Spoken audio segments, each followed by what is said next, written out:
Okay, because it's important. What happens in the natural bamboo forests?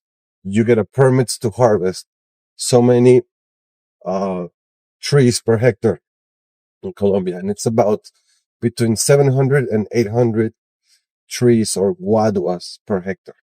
When you do a commercial plantation, you can harvest, if everything goes well, up until 1,200 bamboo trees per hectare. I see. So it's a big difference. This part of the mountain, Santiago says, that's bamboo right there. Correct. That's guadua. That is high heel guado, which means there are going to be very thick walls. So extremely good quality of bamboo.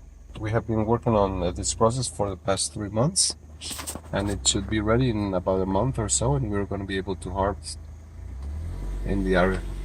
Fantastic.